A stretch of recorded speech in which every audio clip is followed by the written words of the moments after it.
We're starting another news week, so here's your rundown of all the important events happening this week. Australia's interest rate numbers come out tonight, expected to raise 25 basis points up to 3.35%. Tomorrow, Fed Chair Jerome Powell is speaking at 12 p.m. Eastern, and depending on what he has to say, we could see some dollar crosses shift. Tiff Macklem, the governor of the Bank of Canada, is also speaking tomorrow, which could cause a similar effect for Canadian dollar crosses. Governor Macklem is set to speak at 12:30 p.m. Eastern Time. Skipping ahead to Friday, we have monthly UK GDP numbers forecasted to drop down to negative 0.3%. Canada's unemployment rate numbers will also be released on Friday, expected to raise up to 5.1%. I want to remind you that you can join us live in the markets every day, Monday through Friday, right here on the A1 Trading YouTube channel, starting at 9:30 a.m. Eastern Time. All right, everybody, let's go ahead and check out the market heat map. We're going to see how all of our assets are trending so far today. The market heat map is our feature in the Edge Finder that shows you the percentage up or down all of our assets are, and it's getting updated every 15 minutes or so you can stay super up to date with how all of these assets are trending in the market. So let's start off up here with our US dollar pairs.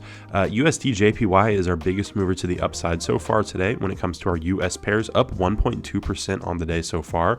AUD USD, on the other hand, making strong moves to the downside, down 0.69%. NZD USD also down 0.68%, so super close right there percentage wise for both of these pairs, making moves to the downside. Most of our major indices are down, including all of our US indices, the NASDAQ 100, S&P 500, and US 30, all down on the day. German 30, though, is the biggest mover to the downside, down 0.86%. JP 225, however, up 0.67%. Let's take a look at our all of our assets. I want to take a look at gold. I see it right here, XAU USD, up 0.43% on the day so far. And how about oil, US oil, right here? Oil down 0.27% on the day. Euro pairs, most of our Euro pairs are moving down. Euro JPY, our biggest mover to the upside, up 0.67%. And Euro USD, the biggest mover to the downside, down at 0.49%. Pound pairs, most of our pound pairs are up. GBP JPY, I'm seeing a trend here with our yen crosses. GBP JPY up 1.1% here. Euro GBP down 0.43%. All of our yen pairs are up on the day. USD JPY was the biggest mover to the upside, up 1.2%, followed by NZD JPY, our smallest mover. Well, actually, NZD JPY and Aussie JPY are tied at 0.5%. Our smallest movers to the upside, but still making moves upwards so far here today. Swiss franc pairs mostly moving down. NZD CHF down 0.51%. CHF JPY up 1.05%. And lastly, Australian pairs and New Zealand dollar pairs. GBP AUD up 0.59%, AUD USD down 0.69%, NZD USD down 0.68%, and GBP NZD up 0.61%. All right, so a lot of movement here so far today. Let's check out the watch list. I'm going to go ahead and remind you that if you want the Edge Finder for yourself, you can find it in the link down in the description below, and you can use code A1YT at checkout if you want a discount on the Edge Finder. So go check it out in the links down in the description below. You can get the Edge Finder for yourself again for at a discounted price when you use code A1YT. All right, so here we go. So what I did was I removed the neutral biases as well as the indices and commodities because I just want to focus on currency pairs only, and we have a ton of sells so far today. GBP AUD, NZD CHF, Euro AUD coming in at scores of -3. So just barely breaking into that sell category here. GBP CAD and CAD CHF scores of -4, a couple -5s here, and then 3 strong sells: GBP CHF, AUD USD, and GBP USD.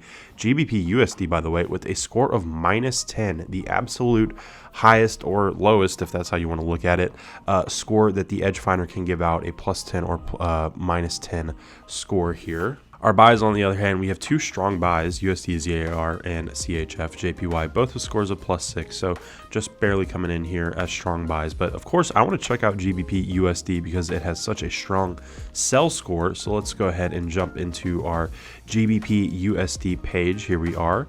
And like I just mentioned, a score of -10 here. COT data, a score of -2, and retail sentiment, a score of -1. So let's go ahead and look at those numbers right over here. So we're looking at COT data, or institutional trader data, and institutional traders, or smart money traders, however you want to say it, are definitely favored long on the US dollar and short here on the pound. So we can see 64.74% long, 35.26% short from institutional traders on the dollar, and 62.81% short, 37.19% long here on the pound. So crosses that 60% mark that we need to give it a definite confirmation bias that it's either favored long or short. So institutional traders long on the dollar, short on the pound here, giving us our -2 score. Retail sentiment, on the other hand, retail traders are 68% long, 32% short on the pair as a whole. So crowd favored long here, 68%. Giving us our -1 score here. Seasonality, also a score of -1. We can see in the month of February that historically speaking, we're sitting right on, or maybe just right under this historical trend line right here, meaning that over the last 10-year averages, price typically tends to drop in the month of February. Again, historically speaking, when you're covering the last 10 years. And so far, that seems to be the case this month as well, especially with the strong sell bias. If this continues to move downwards even more, then it will certainly be following trend, historically speaking, for the month of February. Our trend reading is a score of -2, and we can see all the way back to January 30th, we pretty much made just nothing but more downward moves. And price forecast predicts that that will certainly continue to be the case. Fundamentals here, GDP growth, inflation, unemployment, and interest rates, all scores of -1. We can get into those numbers right over here. So GDP growth for the UK, -0.3%. For the US, 2.9%. UK inflation, 10.5% compared to 6.5% in the US. Unemployment for the UK, 3.7% compared to 3.4% here in the US. And lastly, interest rates, 4% on the pound and 4.75% on the dollar. So any way you look at it, fundamentally speaking, the dollar is looking more bullish than the pound. This pair overall is looking pretty bearish, looking like a strong sell for sure, based on all of these metrics that we're tracking right here. Pound USD. So GBP USD here, guys, is another one I'm looking at on the short side. We had an explosive move last week, and I would like to get in on some of the retests. If we can get some of that action, like I said, I'm down for some sell side. And look at this, guys. I want to show you something.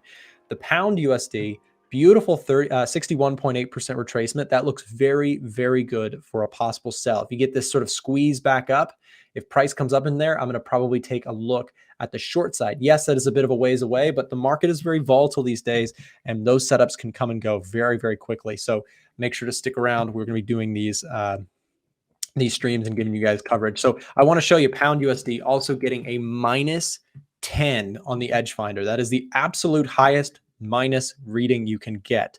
The pound USD, super short bias going into the end of last week. Unfortunately, I didn't catch this, but it ended up being, as sort of forecasted, if you will, a major down move on the pound USD. So regretting a little bit not getting in sooner. I tried to get in on some of that sell. The edge finder was calling for the sell bias. I just didn't catch the technical pullback, and sure enough, it dropped through the floor. So I'm waiting patiently for a chance to do so this week. So I do like I said, I like the pound against the dollar on the short side, but I've got to wait for that pullback. So just an idea for me going into this week.